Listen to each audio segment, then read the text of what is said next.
avion médical alobi ke bokome ça il va échouer na minute oyo bongo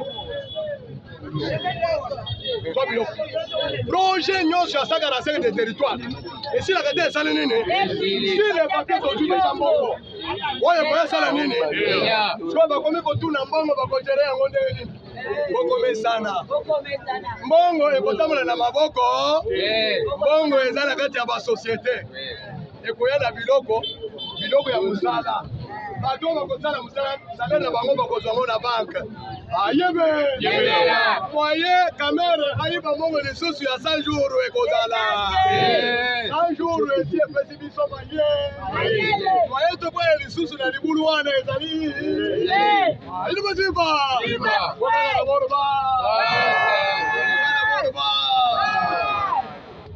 bon maintenant nazoki na sujet oyo nayebisaki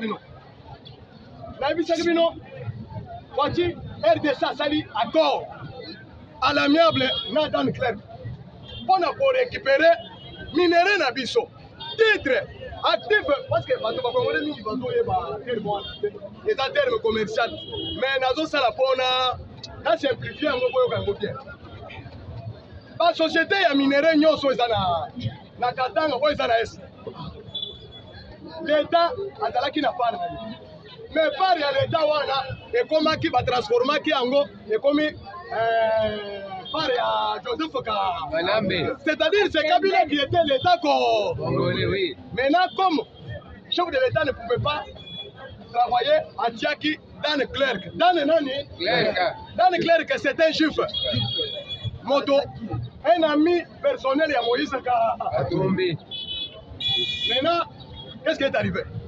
Le moment est venu. Il y a qu'on restituer biloko ya l'État dans maboko ya l'État par les prédateurs. Bato babotolaki biloko ya l'État. Bazongisa basala nini? Bazongisa. Bamonaki na conférence nationale souveraine. Tango Etienne Tshisekedi a été élu premier ministre. Est-ce que a publié que biloko ke bozongisa biloko? Bien malaki. Ba Congolais ba momoko le bien mala. Bazongisi yango. nakoyebisa bino bongo comprendre l'histoire wana bien soki omoni nazozongela na bord yebake dossier eza wana Dan Clerc le 3 asali conférence de presse comme bakongolais bazoyoka te na minute oyo ya les zones G na bachaine mosusu lokola Top Congo oyo baza contre le président de la République basepeli na bord wana te mais tosali enquête ayebela ayebisabino ke entre temps je suis communicateur entre-temps, j'ai vu sécurité interne, il y a chef de l'État. Ah, non, ça là. Soit qu'on donne l'information sécurité, il y a des cas. Et ce qu'on va d'abord en Israël, et qu'on soit en Congo. Pas ta misère. Papa, tu sais l'enquête de nous couvrir que ONG, nous sommes contre dossier Wana, on va ça va publier. Sauf qu'on est ONG Wana, on va participer na accord ya Genève. Tout le monde. Oh, le Congo n'est pas vendre. Kabila n'a pouvoir, au Sali Congo n'est pas vendre. Maintenant, tu as le pouvoir dans l'étranger. Maintenant, au Sali, on dit que le Congo n'est pas vendre. D'ailleurs, vous avez le Togotan à Binonio. Oh, tout le monde clarté. Tango Dan Clerc kabana ko utiliser bloc wana ça fait 18 ans. Wazalaki wapi? Maintenant tobotoli et comme sujet ya mokeri contre le chef de l'État. Tolobi ke bo commerçant na bato wana baza financer par des bailleurs de fonds. Ba financer ki Genève. Pona ko luka candidat commun. C'est pourquoi omoni Moïse Katumbi a semelaki na Genève pourquoi? Parce que babana ko Moïse ayebaki secret ya minerai. Et c'est bien les motos Congo, azala moto ayebi makambo ya minere. Maintenant na ba politiciens yo soana, moto ayeba ki minere ko leka Moïse Katumbi azala kite. Ah ile boziva. Viva. Capitale ya Congo ezalaka na Lubumbashi. Ah, comment na zoka te. Ah ile boziva. Viva. Est-ce que capitale ya RDC ezalaka na Lubumbashi? Comment Moïse Katumbi un grand leader azala mbongo ebele. Akoka kupona na capitale tekaka na Qatar. Ayebi secret ya minere. Mafia ya ba multinational. Moïse n'est pas Américain en 2016. Que Moïse est capable. Il y a côté qu'à tout un pays, tout un peuple, pour ses intérêts privés et minéraux. Tout le monde, tout le monde. Les Américains vont que Moïse ne peut jamais devenir un président de la République démocratique du Congo. Papa, ceux qui ont besoin de Moïse, ils ont besoin de l'exalter la Bino Pamba. Tant que les Congolais de père et mère ont récupéré Boriebe. C'est une libération. C'est pourquoi Papa Zoya, le roi de Zaya, de Salenene, comment la signature. Comment la signature, il y a des Congolais qui ont la colonisation. Pas restituer le Bishop de Salina Bango au revoir. Partenariat gagnant. Nous allons traiter des discours de Patrice Emery Lumumba. Na contexte sur le Belaki Ango qui était. Mais Fatih Beto comme moi, les descendants de Lumumba, les descendants de Tchéti Sekedi Lumumba, à comprendre déjà les Sengeli, tous à quitter dans la miable. C'est la raison pour laquelle on moni dans le clerc à remettre Biloko. Mais nous avons Sabino. Maintenant,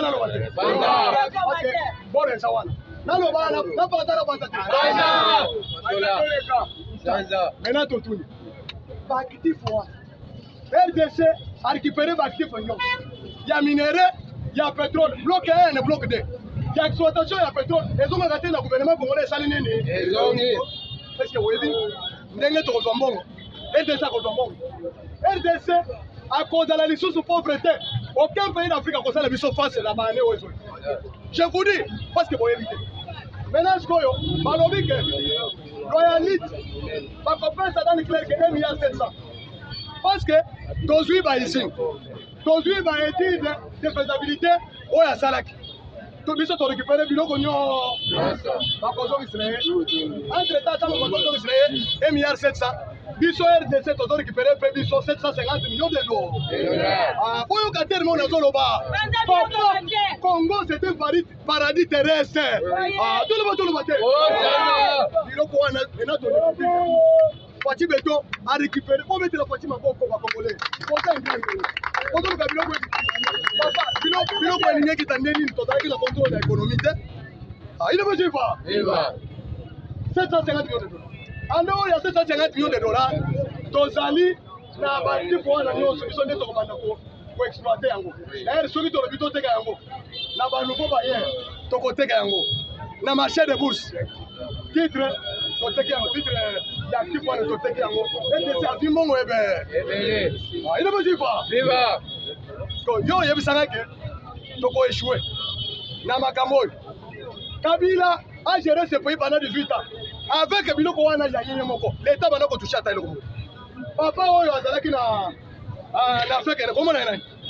Albert You? Albert Nani? Yuma, c'était gestionnaire financier. Il y a Kabila. Azalaki pour le travailler pour un seul individu. Yuma Azalaki DG, la Banque centrale. Yuma Azalaki PCA, la DG, la Chekami. Yuma Azalaki président en fait. Yuma Azalaki la société, il y a Tekeski, il y a Kosa la Deni, il y a la police, là il y a l'armée, la police et l'armée, c'était Yuma. Tout ça, c'est Joseph Boutara. Mais Fatia a récupéré Biloko Wanagnon. Congolais et Congolaises. Bozali wapi ndenge ba récupérer biloko et pas Tshisekedi. Bozo mettre la tête Tshisekedi maboko te. Tala maboko. Vive paix, c'est viva. Vive paix, c'est viva. On récupérer biloko nyo. Tirkaba, il y a chef de l'État à sali point de presse. Pour la confesse sa vérité. Alors biboye, nalo bana lo bate. Les places borwen. Les lots on gère le terme pour combattre Tshisekedi. Pourquoi Botoli Biloko na maboko ya Kabila?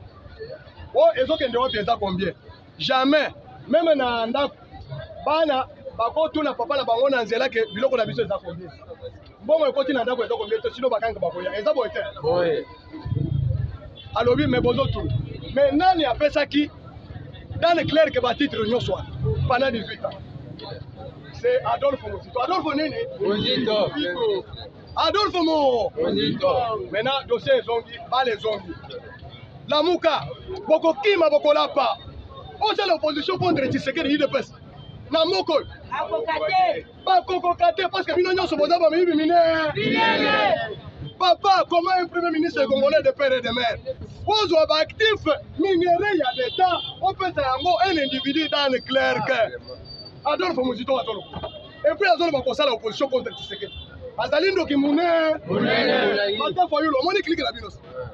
Vérité, il m'a gâté ça, parce que dans le clair que tant qu'on a un document, il y a cause qui s'appelle qu'on a maboka Congolais. Moto a signé pour l'État congolais à l'époque, c'était le premier ministre Adolphe Mouzito. Il y a qu'une seule opposition. Biloko eko BBC, biseto yoko botola, pour la cause c'est le peuple congolais. Mais on a côté le ma. On comment les Congolais ont dans la mayele té, ayoki parce qu'ils ont le bana français qui top. Parce qu'ils ont la takasa, parce qu'ils ont roulé na base. Congolais ayoki loko la monte. Biso de paix c'est toi qu'on libère le peuple congolais. Olinga vous allez finir par comprendre. Pour comprendre que mboko yo ezalaki mboka te, ezalaki na maboko ya ba etra.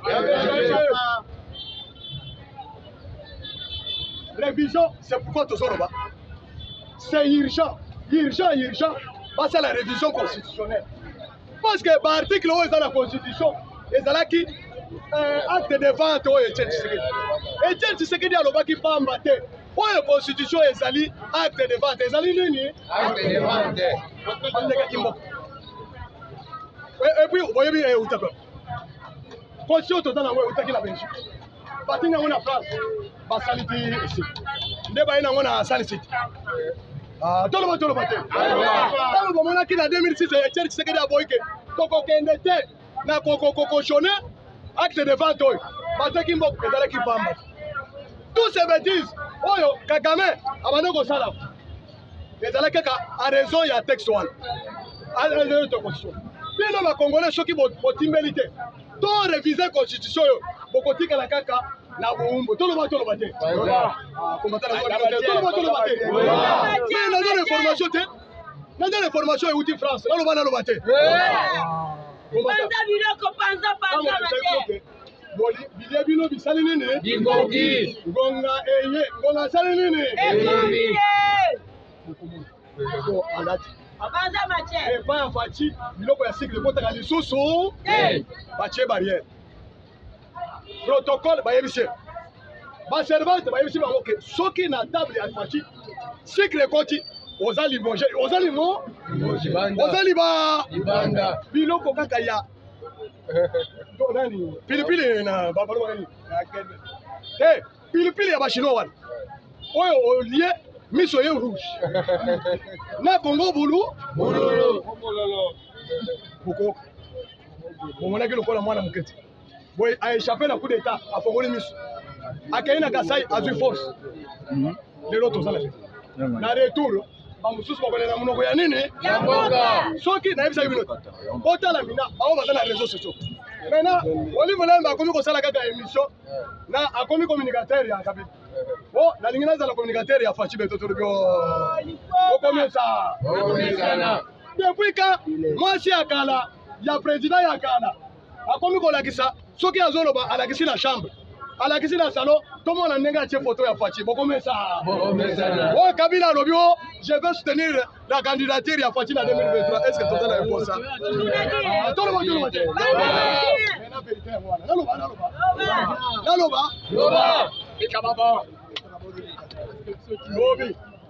Lobby. Mokola nini?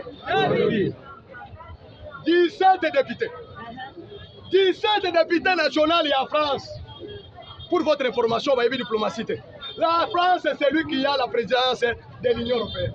C'est la France qui gère actuellement le Conseil de sécurité des Nations Unies. Texte Seigneur Sobasalaka des Nations Unies.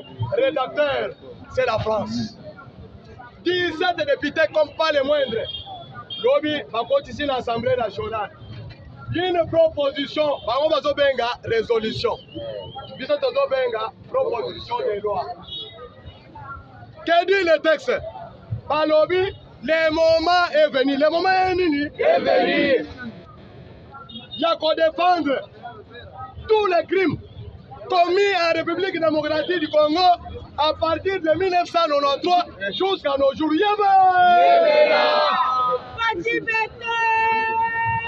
Dossier comme à la Assemblée nationale des États-Unis. Il y a Mossoté, il y a France, il y a Nini, il y a France. Ce qui m'ont moni parti à Sali pour être d'urgence, il y avait. Il y a bien ça.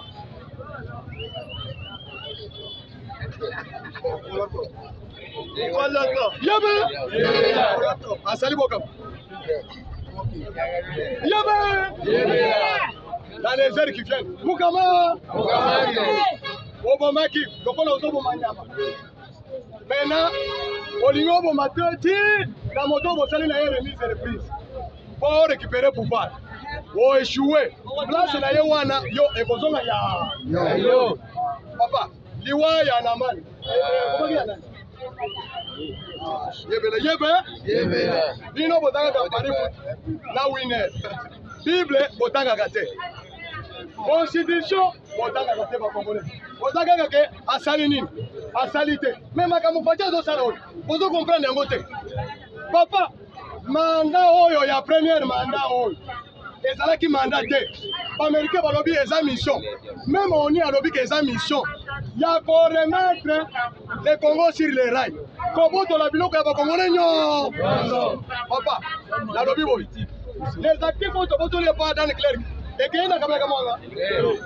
Eza ya ba kasaye. Eza ya ba nasi. Ah, bon makasi eza manani. Congolais de perdre. Maintenant, au retour, motozo sala musala wana bokopesa ini. Bokopesa état et l'autre côté. Deba mindele balobi. Comme c'était une mission pour l'intérêt général. To bandeli match abandeli ase. De manière à ce que biloko ya ba Congolais zonga na maboko ya ba Congolais. So to komona Congolais ya motema mabe. Watele makazo sala match. Ne akokuta na biso parce que révolution ezalaka malami ba l'été. Ezali bo été. Nous avons effectué une révolution depuis 1982 pour que le Congo soit libre, le Congo soit indépendant, le Congo soit souverain, le Congo soit prospère, un Congo fort, un Congo, les Congolais de pérenne. Ministre des Affaires étrangères à l'Obi, Yambaloyo, voyez au tricher, mécanisme établi, pause en face fort, et comme vous me les sous-soutés, parce que c'est la numérique. Papa, makambo fatia akotisi na Congo. Mbele ayate. Kabila ni ngasa la discours ni parce que ezo senga yo président. Osa la discours. Ah, to le bateau. Ezo senga président osa la discours. Maintenant, je vais. Kabila ni ngasa la discours. Na interview. Na Joe Biden. Okolo bana elmo. Emmanuel Macron a dit yo okolo bana. Hein? Anglais. Nous sommes un pays francophone. Vous allez compter. Les pères de ils sont tous à Papa congolais, non, totalement. Le moment est venu. Les Congolais vont se prendre à charge. Parce que le moment où Félix a commis un ennemi, tous les multinationales, ils vont tirer dividende dans la guerre à l'Est. Ils vont tirer dividende dans le minerai stratégique. Miso na bango maintenant cible na bango est comme Fati Béton. Mais tous ont regretté Congolais azo na mukozo pour le pour la président de la République. Azo bunda yemoko comme ndiabu. Et puis batele bato na ba chaîne soit dans les réseaux sociaux na YouTube pour la communication. Moi na mboka Fati Béton. Les dolobi peuple congolais yebela. L'entrée parlementaire de l'ONF 6 jours. Jour J-6. Dans le biboy, bon foot à député national, pas à la morale au série. Parce que matière aux choses de la bango, ils allaient m'accaser. Pourquoi c'est mon motivation? Ils allaient voter. Bango va aller député assis, pas parlementaire assis. Biso toza pas parlementaire de. Et c'est biso na biso toyoka. Donc c'est un boy. Pas député au Bakobo, il y a révision constitutionnelle et ça le matin. Parce que c'est la clé, la dernière clé. La dernière solution, il y a pour déboulonner le système de la Kabila, c'est par les textes. Parce que les textes, la constitution, la loi pour protéger les groupes d'individus des étrangers de façon que ata balongo na pouvoir bakanga bango te tozoloba ke modification ya constitution pour révision constitutionnelle est impératif et donc à l'immédiat bao baza d'accord bakanga kanga d'abord peuple congolais biso toza ba visionnaire. Nous sommes les leaders d'opinion. Nous sommes les communicateurs et les chefs de l'État. Nous sommes accompagnés chefs de l'État. Nous sommes 5 contreparties. Et ça dit notre civisme, notre patriotisme envers notre pays. Ceux qui sont gérés pour travailler au drapeau, ce sont les militaires et les policiers. Mais biso ya biso musala, makile na biso ezotanga, nde yango. Toza koyebisa bino Congolais ndenge ozokende sala campagne ke esengeli mibeko na biso bachange yango toluka mibeko ya biso même la constitution de Lulobu toko adapte yango na contexte actuel oyo balumumba bazalaki mpona kogere Congo ezala maboko na biso tolobasoloba te ngonga eye tozala pression parce que député ozala kati assemblée nationale yo ndoponaki soki oponaki ete bakopaki ye esengeli atosa makambo ya peuple congolais pour Congo échanger. Fatih seul ne peut pas changer ce pays. Esengeli appui de tout le monde, les Congolais de PRD. Pas changer Mibeko. Révision constitutionnelle. Mandez un problème. D'ailleurs, va député. Nazo pesa bino siko secret. Tout le monde le fait. D'ailleurs, ceux qui vont dire que mandat chef de l'État dans la 7 ans ou bien 10 ans. Qui vont bénéficier? Salaire na bango wana kokende ti 7 ans. Ma première bénéficiaire va zabana. Président Jeff. Yep ça. Yaka. IDPS FIFA. IDPS FIFA. Mon cher comptable. Mais un militaire ne peut pas trouver son ami avec l'arme en train de combattre avec les adversaires. À tel Makuna. D'abord. Adam président Moumena après sa matière. Tout le matin. Moussou Zazawana, président Dominique. Papa, bête d'abord. IDPS viva! IDPS viva! IDPS viva! Héros national. Chers combattants, bonjour à tous. Bazar de Sengo, il y a okutana na bino lelo na parlement de vous changement de mentalité. Oezo kambama na président Moïse Lukengu, oazali grand frère nanga.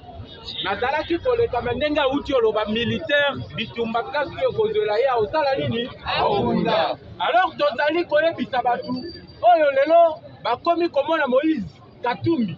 Net exemple ya koprêcher bato toyebisaki bato tozokende na bino molo babandaki koyoka te mais lelo yo yokake na assemblée nationale toloba te tozali na yango ezalaki constitution taillée sur mesure ya Joseph Kabila. Alors c'est venu le moment oyo tobanda koréviser baarticle moko oyo ezali malamu te na kati ya constitution. Article ya liboso toloba te article ya liboso toko changer ezali article 10. Article 10 ezali article ezali kotala likambo na nationalité. Or Moïse Katumbi toyebisaki ye yo oza juif oza zambien soit kende na Zambie soit kende na Israël parce que Katumbi ezala côté ya papa ezala côté ya maman aza congolais à 0%. Alors constitution ndenge basalaki yango ebandaki kopesa nationalité na bato sans kosala distinction. Alors yango tolobi ya mbaloyo na session de mars oyo ezobanda mardi tokosala révision constitution. Moïse Katumbi ayebela déjà ya bomba 100 millions de dollars, 100 000 dollars na ye ya caution ya élection ya 2023 parce que soki ameki kotia yango ekokende nawa yango tolobi ya par article 10 tokokende kotala la loi oyo basalaki sur les anciens présidents, les statuts des anciens présidents parce que Joseph Kabila na ba premier ministre na ye nyonso bayebaki que une fois tokolongwa na pouvoir mbongo ya l'État oyo toyibi il faut tosala mibeko moko mpo esala nini eprotéger biso ntango Fati aye na pouvoir UDPS viva nayebisaki bango Fati azali mona politicien amemi Kabila malembe parce que ntango Fatia ye na pouvoir bato bayebi eloko wana te ndenge nazwi occasion lelo na parlement debout changement de mentalité il faut nayebisa bino yango ntango Fatia ayaki ntango Fatia azwaki pouvoir UDPS vivre bato babandaki okanisa keno Tshisekedi soki azwi pouvoir mbala moko il faut akanga Kabila mbala moko il falaki asala boye ezalaki bato oyo bayebi balekaki na université politique te Fatia yebaki ntango akoti na pouvoir azalaki na armée na maboko na ye te Fatia azalaki na économie na maboko na ye te Fatia azalaki na diplomatie na maboko na ye te alors neti politicien alobi asaleli récitation totanga na école primaire de Congo et le Renard ndenge Kabila azalaki na possession armée abengi ye nanu pembeni babandi kotravailler na ye pendant 1 année et demie ntango Fatia moni ke pour le moment avi bandeko na biso bajeune oyo barekrita na espace Kasai oyo barekrita na Katanga oyo lelo tozobenga shika atingi bango na formation militaire baaméricain bazwi bango bakenda bango na Égypte. Pour votre information, Égypte a 4 milliards. Il y a Pentacon pour la formation militaire. Il y a un besoin qui va nous connaître. Il y a un besoin qui va nous Égypte. Pas de formation. Pas de Congo, c'est pas ça. Moura ya Kabila, Balongola Kabango, Pemene a Fatite, pas ça. Chikata et comme tu peux Pemene a Fatite. Fatia Monique, tu connais la botoli armée. Parce que les généraux et Béné, les sous-sous Joseph Kabila. Et Béné va comme un prof Fatia. Tant Monique a juste du corps armé. À quel deuxième levier politique, UDPS vivant. Yango Monaki, Janine Mabunda, Nantambo Mwamba, Basotakate Basalini, Fakila Yebaki, Atasoki Fatia du pouvoir. Mais n'engagez pas la majorité de l'Assemblée nationale, moyen Tshisekedi a dirigé les actes. Tshisekedi en tant que vrai politicien. Ailleurs, à petit manœuvre, il y a pas politicien. Majorité change à Kakate et Salinini. C'est quand le troisième colonne pour sortir pilier Kabila Zalaki Nango, Yango ne bandaki otala économie. Pino tout boyebi. Entreprise tout au Eza ya Congo, au Koyo Kaka Eza Joseph Kabila na bandeko na. Yango Moni, Dan Getler, Azongi Sakabilo kwa l'état de Salinini.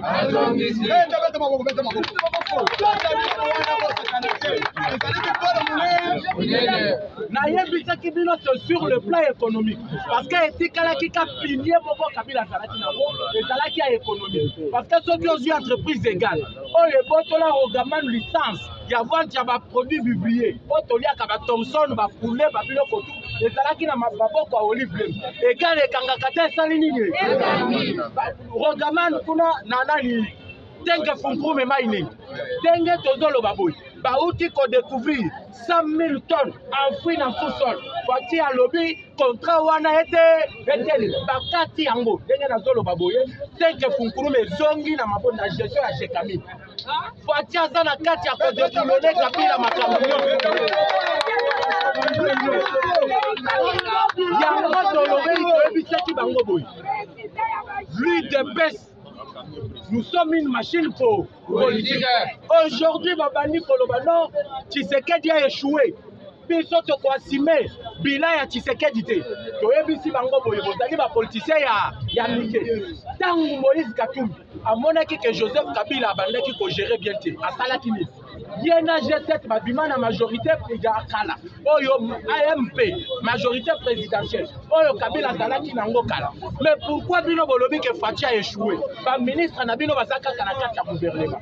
Soki oboni que Fatia a échoué, longola ba ministre na yo oyo basana kata bu. Yango lutundu la yebisi bango boye. Tolo bato tolo bato. Lutundu la répondre à bango boye. Vision tozali kosalela eza président Tshisekedi. Siko biso tozala kati ya gouvernement. Tozo travailler na vision ya Tshisekedi. Bino na 2023 bolingi boya kozala ba rival ya Tshisekedi. Donc pour le moment bosala nini bolongwa na kati ya gouvernement. Yango moni le président ya commission PH, le professeur Mbata abimaka na ba média ta saline abimi tango abimi na média tomboli constitution alobi eloko il faut to changer ya yango parce que soki to changer constitution te yeba ke Kabila ba okanga yete yeba ke matata mponyo bakosala nini bakokanga ye te parce que basala baloi sur les statuts des anciens présidents. Le premier ministre abolandaki procès à matata mponyo.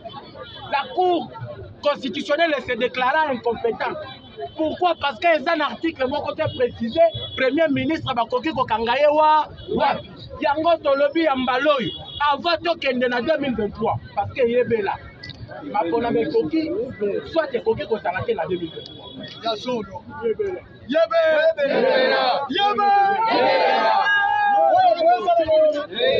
toyebisaki bango avec notre super héros national Etienne Tshisekedi Wamolo. Une fois que l'UDP sera au pouvoir, c'est à ce moment-là que la RDC organisera le meilleur des élections. Alors que aucune élection, c'est ça que tout ça la rue. Puis a dit que Congolais provisoire. Yango Fatia Lobi, il faut appeler ça Congolais identité na. Dans Bilolo.